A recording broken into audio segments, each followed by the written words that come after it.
রাজবাড়ী জেলার গোয়ালন্দ উপজেলায় আলোড়ন সৃষ্টিকারী ভণ্ড পীর নুরুল হক ওরফে নুরাল পাগলের আস্তানা জ্বালিয়ে পুড়িয়ে দেওয়া হয়েছে। শুক্রবার জুমার নামাজ শেষে ভণ্ড পীর নুরাল পাগলের বিরুদ্ধে রাজবাড়ী ও গোয়ালন্দ উপজেলার দলমত নির্বিশেষে তাওহিদি জনতা প্রতিবাদ ও বিক্ষোভ মিছিল শুরু করে। জানা যায়, গোয়ালন্দ উপজেলার শহীদ মহিউদ্দিন আনসার ক্লাবে বিভিন্ন জায়গা ও মসজিদ থেকে দলে দলে হাজার হাজার জনতা উপস্থিত হতে থাকে।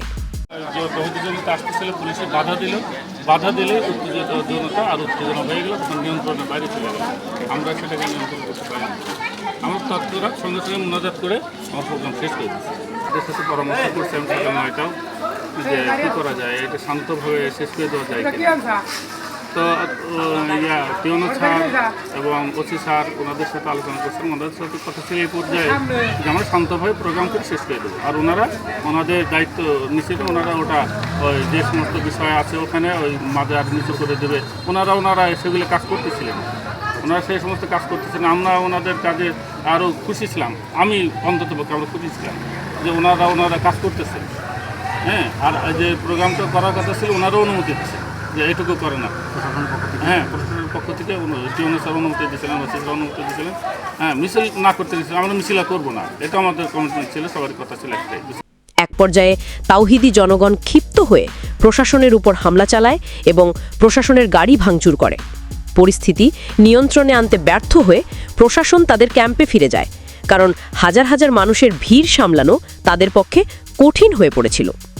এরপর তাওহিদি জনতা কোনো নেতাকর্মীর কথা না শুনে মিছিলের পর মিছিল নিয়ে ভণ্ড পীর নুরুল হক নুরাল পাগলের বাড়ি আক্রমণ করে।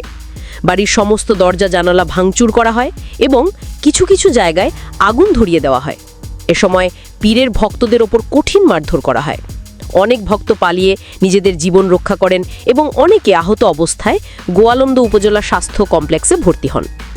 এদিকে বিকাল ৬টার দিকে বিক্ষুব্ধ জনতা ভণ্ড পীর নুরুল পাগলের কফিনে রাখা মৃতদেহ গোয়ালন্দ পদ্মার মোড়ে নিয়ে পুড়িয়ে দেয়।